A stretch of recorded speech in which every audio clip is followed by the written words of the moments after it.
आखातात युद्ध सुरू आहे आणि त्याचा परिणाम तुमच्या किचनवर काय होतोय, कसा होतोय, तुम्हाला पडलेला प्रश्न असेल ना. हो, कारण याचं कारण आहे.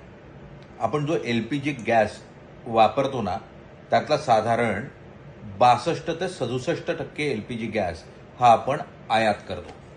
त्यातला साधारण 87% इतका जो आयात केलेला गॅस असतो तो आपण घरगुती वापरासाठी वापरतो आणि 13% हा इंडस्ट्रीयल म्हणजे उद्योगासाठी वापरतो.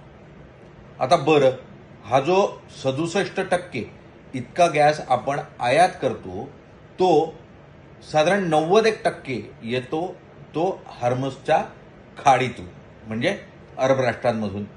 आता तिथेच युद्ध सुरू आहे, त्यामुळे तिथला गॅस हा काही भारताच्या तटावर पोहोचत नाही आणि भारतीय तटावर पोहोचत नाही, त्यामुळं तुमच्या किचनपर्यंत पोहोचत नाही. आणि मग तिथे होतो सुरू प्रश्न की या आपत्कालीन परिस्थितीत काय करायचं.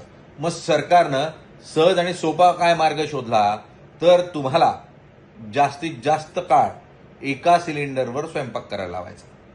म्हणजे 25 दिवसाच्या आत तुम्हाला सिलेंडर काही मिळणार नाही. इतकंच नाही, मग कमर्शियल गॅस जो 13% विकला जातो त्याचा भाव वाढवला, घरगुती गॅसचाही भाव वाढवला आणि कमर्शियल गॅस आता बाजारात विकलाच जाऊ शकणार नाही अशी परिस्थिती केली.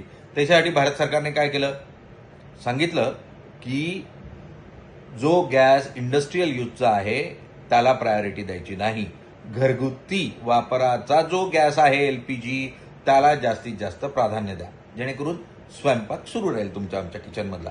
मात्र ही परिस्थिती ठाऊक होती ना जानेवारीतच की अशा स्वरूपाची परिस्थिती ओढावू शकते, जगात युद्ध होऊ शकतं आणि त्याचा परिणाम आपल्यावर होऊ शकतो. मग आपण योग्य तयारी का केली नाही, गॅस साठवून का ठेवला नाही. तर गॅस साठवून ठेवण्याची प्रक्रिया ही जरी मागच्या वर्षी 2 महिन्यात ठरवली असती तरी ती काय होऊ शकली नसती. याचं नियोजन खूप अगोदर करणं अपेक्षित होतं, ते काही झालेलं नाही.